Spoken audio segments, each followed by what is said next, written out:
अस्सलाम वालेकुम व्यूवर्स, मैं हूं फ़हीम सज्जाद और आप देख रहे हैं मेरा यूट्यूब चैनल। तो व्यूवर्स, जैसा कि आपको मालूम है कि एफएससी सेकंड ईयर के एग्ज़ाम्स होने वाले हैं। तकरीबन 2 माह और रह गए हैं, मगर कुछ अभी भी एफएससी के ऐसे बच्चे हैं जिनकी अच्छी से तैयारी नहीं है, कॉन्फिडेंट नहीं है। जैसा कि आज से 6 साल पहले मैं था, जब एग्ज़ाम में बंदा बैठता था तो फील होता था कि मैं तैयार नहीं कर रहा, सही तैयार नहीं कर रहा। सबसे दूसरी बड़ी हमारे स्टूडेंट्स की हाइप होती थी कि हम जो पढ़ रहे हैं क्या वो हमें नंबर देंगे। हम स्टूडेंट्स क्या करते थे कि हम एक बुक को उठाते थे और पूरा याद कर देते थे। बुक्स को वर्ड टू वर्ड याद करके पेपर में लिख के आते हैं ताकि हमें नंबर आ सकें, मगर असल में ऐसा कोई सीन नहीं है। सबसे बेहतर तरीका नंबर लेने का ये है कि वो सही सवाल का सही जवाब लिख कर है।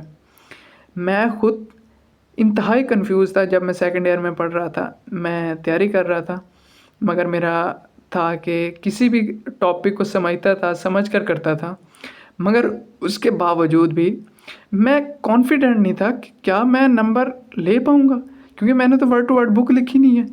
तो आज भी वही मेरे ख्याल में स्टूडेंट्स के दरमियान 6 साल बाद भी वही मसला चल रहा होगा ना। तो एंड ऑफ द डे जब मेरा रिज़ल्ट आया तो केमिस्ट्री का एक इंतहाई मुश्किल सब्जेक्ट जिसमें से स्टूडेंट्स इंतहाई दुश्वारी का शिकार होते थे कि इसको हम पास कैसे करें, मगर उसमें से 85 में से 84 नंबर आए थे और एक नंबर मेरा एमसीक्यूज़ गलत होने की वजह से कट गया था।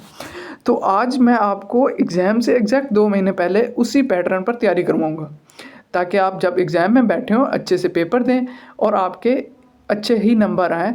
एग्ज़ाम से बाहर आकर कॉन्फिडेंट हों कि मेरा जो पेपर हुआ वो बहुत अच्छा हुआ और मेरे अच्छे नंबर आएंगे।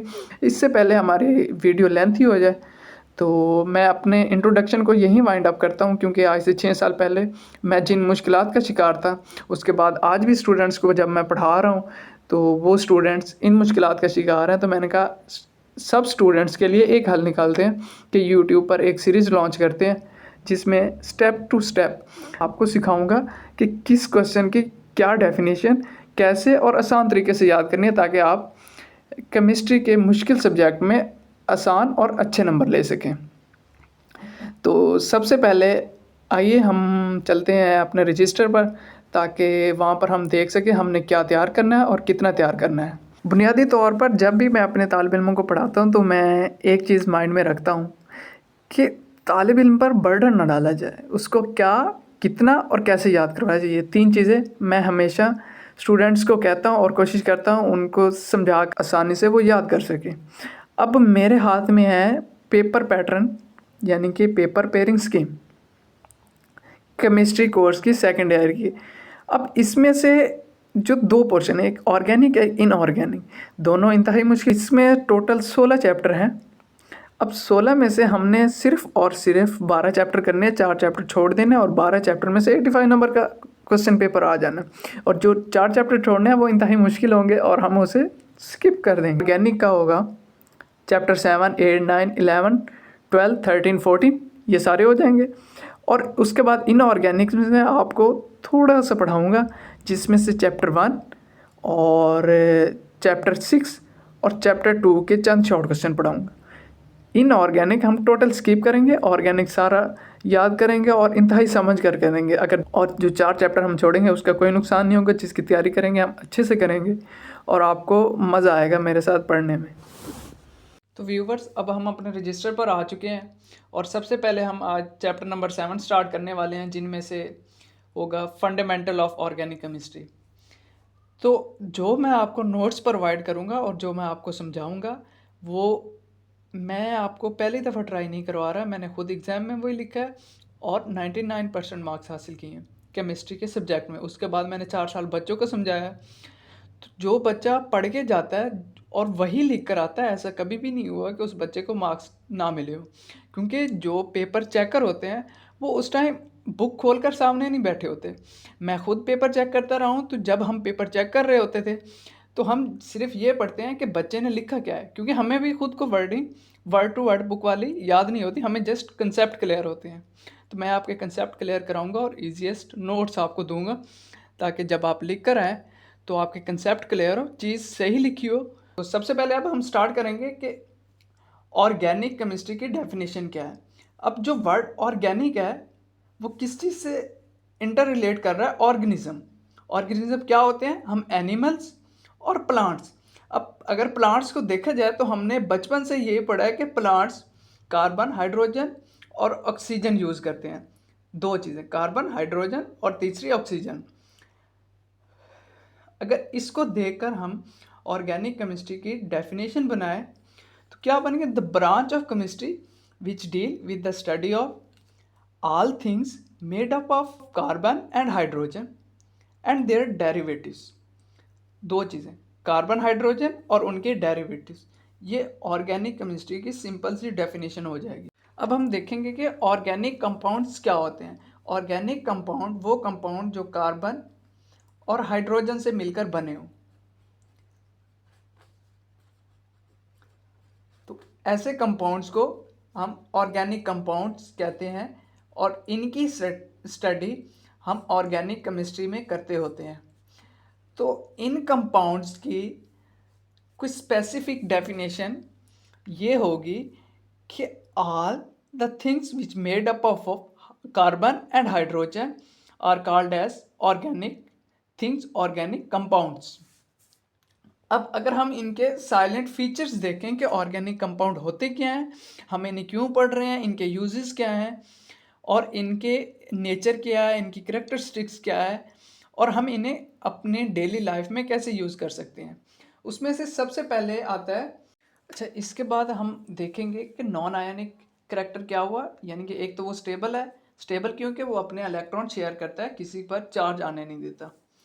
तो ये दूसरा हो गया नॉन आयनिक नेचर। तीसरा हो गया सिमिलैरिटी बिहेवियर। अब सिमिलैरिटी क्यों है? क्योंकि कार्बन जो कंपाउंड बनाता है, ऑर्गेनिक कंपाउंड बनाता है, उनमें मेन चीज़ें दो होती हैं, कार्बन, हाइड्रोजन और कई बार ऑक्सीजन भी होता है।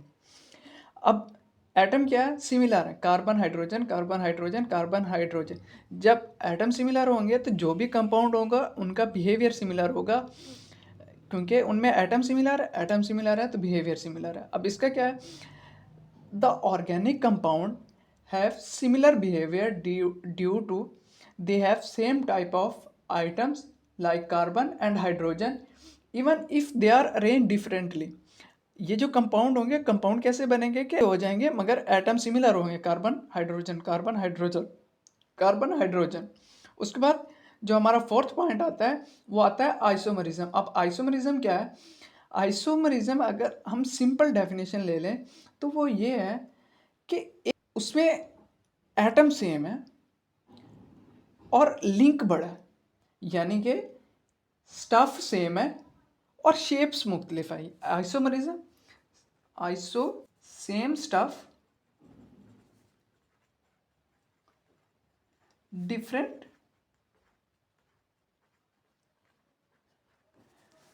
Different shapes.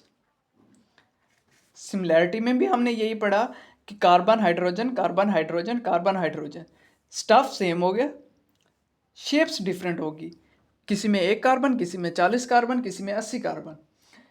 तो ये हो जाएगा isomerism, organic compound that have same number of atom but arrange in different shapes, different manners और डिफरेंट स्ट्रक्चर्स।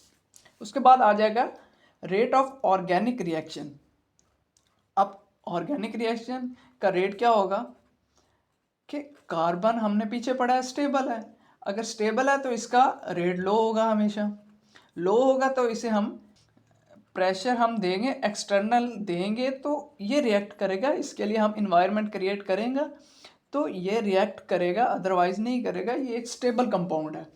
अब इसका रेट ऑफ ऑर्गेनिक रिएक्शन क्या है? लो है। अगर उसको बढ़ाना है तो उसके लिए हमें प्रेशर, टेम्परेचर देना पड़ेगा, क्योंकि ये एक स्टेबल कंपाउंड है। उसके बाद आ जाता है सॉलेबिलिटी, कि ऑर्गेनिक कंपाउंड तो है तो ये किन में सॉलेबल है। दो चीज़ें हैं, कार्बन, हाइड्रोजन, ये सॉलेबल भी उसमें होगा जिसमें कार्बन और हाइड्रोजन हो जाएगी।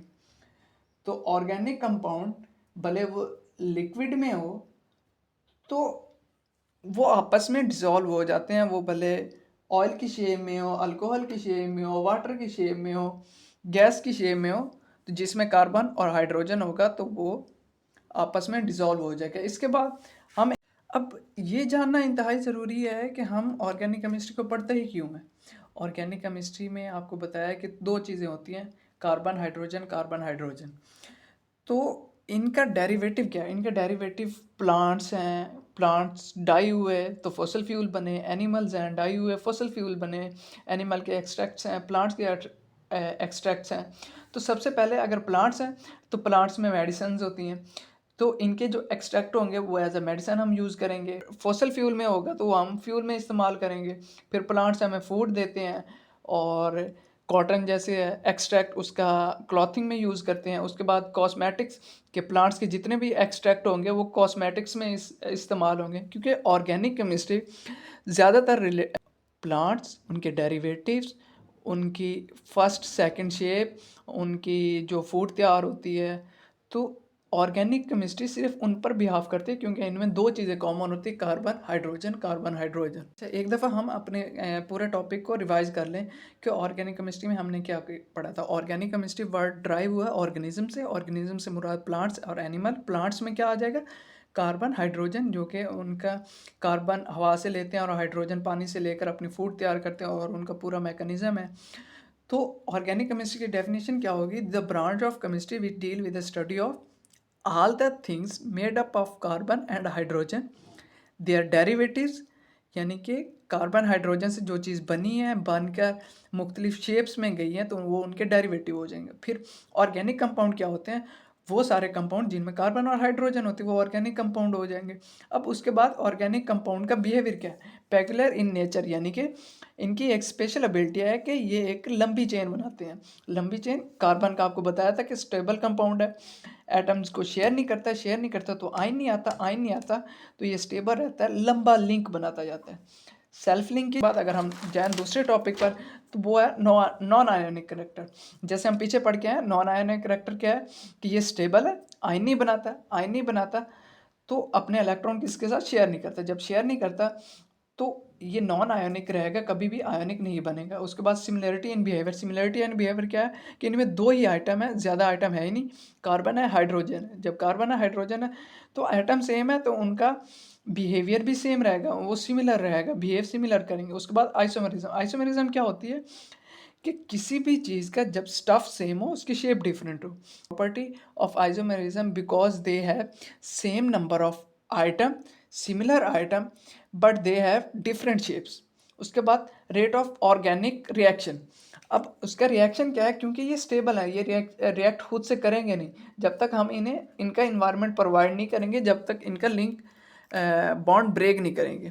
अब बॉन्ड ब्रेक कैसे करेंगे कि इनकी एक तो रेट ऑफ रिएक्शन लो है, उसके बाद प्रेशर और टेम्परेचर देंगे जिससे इसका बॉन्ड ब्रेक होगा और वो टूटेगा। उसके बाद सोलेबल क्या है कि ये दो कंपाउंड है, कार्बन हाइड्रोजन, और जितने भी ऑर्गेनिक कंपाउंड होंगे वो इजीली आपस में सोलेबल हो जाएंगे। उसके बाद इंपॉर्टेंस आ जाती है कि ऑर्गेनिक केमिस्ट्री की इंपॉर्टेंस क्या है।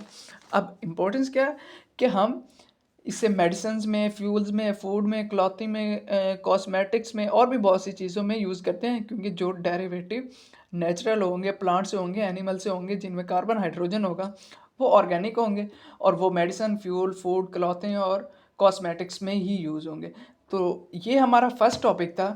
कल मैं सेकंड टॉपिक इसका अपलोड करूँगा, और इसके बाद एक सीरीज़ चलाऊँगा जिसमें आपको सारा कोर्स वाइंड अप हो जाएगा, और 2 महीने में अगर आप सिर्फ वीडियोस देखते रहे और मेरे नोट्स मैं इसलिए बना रहा हूँ ताकि आप एक दफ़ा रीड करें, और रीड करने के बाद आपको पूरा टॉपिक समझ आ जाए। जब समझ आ जाएगा तो आपको रट्टा मारने की कोई ज़रूरत नहीं। आप जब पेपर में बैठोगे आपको कंसेप्ट क्लियर होगा, आप लिखोगे, आपको भूलेगा नहीं।